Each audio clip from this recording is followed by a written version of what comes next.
Assalamualaikum warahmatullahi wabarakatuh. Nama saya Alimuddin, jurusan Ekonomi Syariah, kelas B. Saya akan membahas sedikit tentang materi asuransi syariah.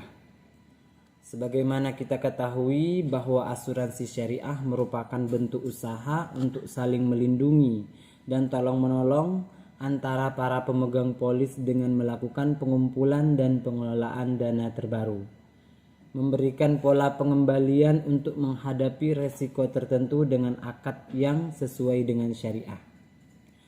Asuransi syariah juga dapat diartikan sebagai sebuah usaha untuk saling tolong-menolong dan melindungi antara sejumlah orang. Hal ini dilakukan melalui investasi dengan bentuk aset yang memberikan pola pengembalian dalam menghadapi risiko tertentu melalui akad berdasarkan prinsip syariah.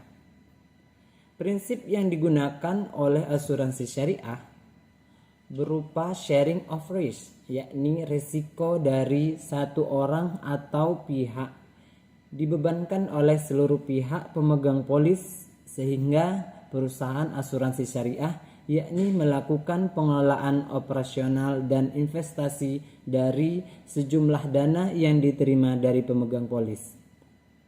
Adapun manfaat dari asuransi syariah antara lain yaitu bebas dari riba, menggunakan prinsip tolong-menolong, lebih transparan dalam pengelolaan dana, nasabah memperoleh pembagian keuntungan secara adil, proteksi tidak berubah apabila nasabah telat membayar, dan yang terakhir wakaf. Jenis produk asuransi syariah yaitu setiap perusahaan asuransi syariah memiliki beragam produk yang ditawarkan untuk nasabahnya.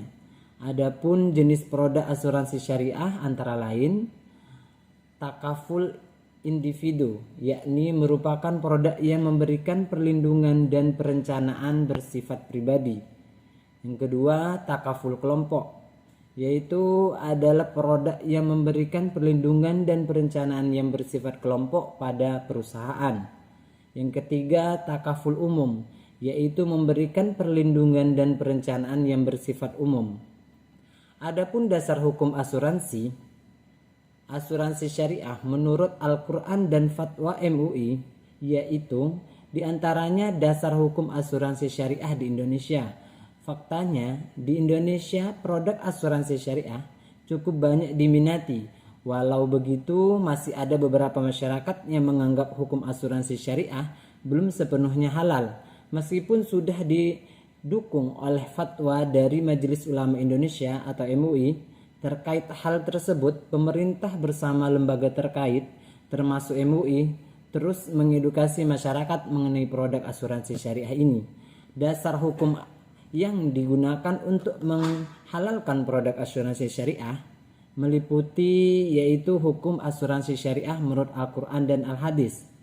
Meski tidak tertulis secara tersurat dalam Al-Quran, namun ada 3 dasar hukum asuransi dalam Islam yang bersumber dari Al-Quran dan Al-Hadis, yaitu diantaranya surat Al-Maidah ayat 2 yang artinya, dan tolong menolonglah kamu dalam mengerjakan kebajikan dan takwa, dan jangan tolong menolong dalam berbuat dosa dan pelanggaran.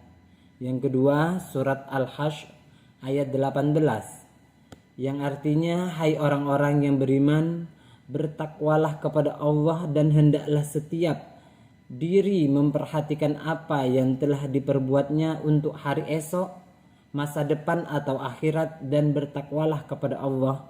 Sesungguhnya Allah mengetahui apa yang kamu kerjakan. Yang ketiga, surat An-Nisa ayat 9 yang artinya, dan hendaklah takut kepada Allah orang-orang yang seandainya meninggalkan di belakang mereka anak-anak yang lemah yang mereka khawatir terhadap mereka.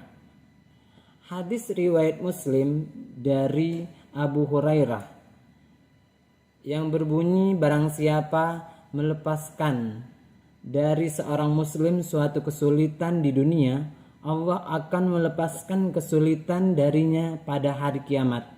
dan Allah senantiasa menolong hambanya selama ia suka menolong saudaranya. Berdasarkan ketiga sumber di atas, bisa disimpulkan bahwa hukum asuransi dalam Islam itu diperbolehkan, namun dengan catatan untuk saling menolong dan tidak mengandung unsur ribawi yang dilarang. Adapun contoh asuransi syariah yang biasa terjadi dalam kehidupan kita, yaitu pada prinsipnya asuransi syariah di Indonesia sama dengan asuransi lainnya. Satu-satunya yang membedakan mereka adalah prinsipnya, yaitu syariah. Artinya, asas asuransi syariah adalah risiko timbal balik dan gotong royong berdasarkan Al-Quran dan hadis. Adapun contohnya yaitu asuransi kesehatan. Contoh 1. Bimo adalah seorang lajang yang mapan dan memiliki pekerjaan. Dia pernah dihukum gagal ginjal.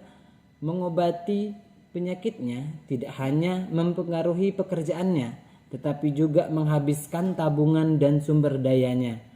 Akhirnya Bimo kehilangan sebagian besar hartanya karena biaya pengobatan. Dan contoh 2, Rangga baru saja lulus kuliah. Setelah mendapat pekerjaan, Rangga langsung mengabdikan penghasilannya untuk investasi, tabungan, dan perlindungan kesehatan. Namun setelah beberapa bulan, Rangga mengalami serangan jantung. Operasi jantung sangat mahal. Untungnya Rangga memiliki perlindungan kesehatan, sehingga semua biaya yang dikeluarkan ditanggung oleh perusahaan asuransi. Setelah sembuh, Rangga kembali bekerja, investasi dan tabungannya tidak terputus untuk membayar pengobatan karena Rangga memiliki asuransi kesehatan berdasarkan kebutuhannya. Cukup sekian dari kami sampaikan, semoga bisa bermanfaat. Wassalamualaikum warahmatullahi wabarakatuh.